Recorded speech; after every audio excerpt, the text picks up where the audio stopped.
बाळाला स्तनपान करणाऱ्या आईला पाहून कॅब चालकाची ती कृती. काय केलं बघा. संपूर्ण महाराष्ट्रात चर्चा. एका साध्या दुपारी घडलेली ही घटना आहे. ना रात्र होती ना सुनसान रस्ता ना कुठली भीतीदायक जागा. सगळं नेहमीसारखं सुरू होतं. रस्त्यावर वाहतूक होती, लोक आपापल्या कामात व्यस्त होती आणि त्या गर्दीतून एक कॅब शांतपणे पुढे जात होती. पण त्या कॅबमध्ये काहीतरी असं घडणार होतं ज्यामुळे पुढे हजारो लोक चर्चा करू लागले. कॅबच्या मागच्या सीटवर एक तरुण महिला बसली होती. तिच्या हातात अगदी छोटंसं बाळ होतं. चेहऱ्यावर थकवा स्पष्ट दिसत होता. काही वेळापासून ती बाळाला शांत करण्याचा प्रयत्न करत होती, पण बाळ सतत रडत होतं. प्रत्येक आईप्रमाणे तिच्या चेहऱ्यावरही काळजी दिसत होती. काही मिनिटं गेली, बाळाचं रडणं वाढतच गेलं. तिने खिडकी बाहेर पाहिलं, मग घड्याळाकडे पाहिलं, मग पुन्हा बाळाकडे. तिच्या चेहऱ्यावर एक प्रश्न होता, आता काय करायचं. कॅब पुढे जात होती. चालक आपलं काम करत होता. तो शांत होता. मागे काय सुरू आहे याकडे तो पाहतोय की नाही हेही समजत नव्हतं. पण मागच्या सीटवर बसलेल्या त्या महिलेला आता निर्णय घ्यावाच लागणार होता. तिने बॅगेतून काही वस्तू बाहेर काढल्या, स्वतःला व्यवस्थित झाकण्याचा प्रयत्न केला. बाळ अजून रडत होतं. आई म्हणून तिच्यासमोर आता एकच पर्याय उरला होता. थोड्या वेळाने बाळ शांत व्हायला लागलं. त्या महिलेच्या चेहऱ्यावर थोडा दिलासा हा दिसू लागला.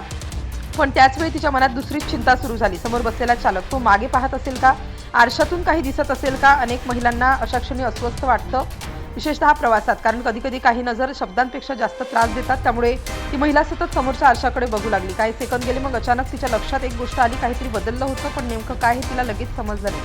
तिने पुन्हा नीट पाहिलं. चालक काही बोलत नव्हता. गाडी तशीच चालवत होता. पण आता तिला जाणवलं की काही वेळापूर्वी जसं होतं तसं आता नव्हतं. तिच्या मनात विचार सुरू झाले, हा योगायोग होता का की जाणीवपूर्वक काही केलं गेलं होतं. तिला खात्री होत नव्हती.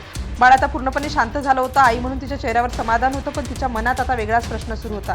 समोर बसलेल्या माणसाने खरंच काही लक्ष दिलं होतं का. प्रवास अजून सुरू होता. चालक एकदाही मागे वळून पाहत नव्हता, काहीही बोलत नव्हता, फक्त गाडी चालवत होता. हे सगळं जितकं साधं दिसत होतं तितकंच ते वेगळं वाटत होतं. महिलेने पुन्हा समोर पाहिलं. यावेळी तिला स्पष्ट दिसलं की काही सेकंद शांत बसली. चेहऱ्यावर आश्चर्य होतं. तिला अचानक लक्षात आलं की समोरचा रिअर व्ह्यू मिरर आता तिच्याकडे नव्हता. तो पूर्णपणे दुसऱ्या बाजूला वळवलेला होता. क्षणभर तिला वाटलं कदाचित गाडी चालवताना तसं झालं असेल, पण मग तिने पुन्हा पाहिलं नाही. तो मुद्दाम तसाच ठेवला होता.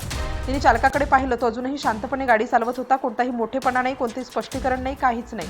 त्या क्षणी तिला समजलं की त्या माणसाने काही मोठं काम केलं नव्हतं, पण एक छोटी गोष्ट केली होती जी अनेकदा लोक करत नाहीत. त्याने मागे बसलेल्या आईची प्रायव्हसी समजून घेतली. बाळाला दूध पाजताना ती अस्वस्थ होऊ नये म्हणून त्याने आरसाच बाजूला फिरवला होता. महिलेने पुढे जाऊन हा अनुभव सांगितला आणि लोक थक्क झाले, कारण चर्चा एखाद्या मोठ्या घटनेची नव्हती. चर्चा होती एका छोट्या कृतीची.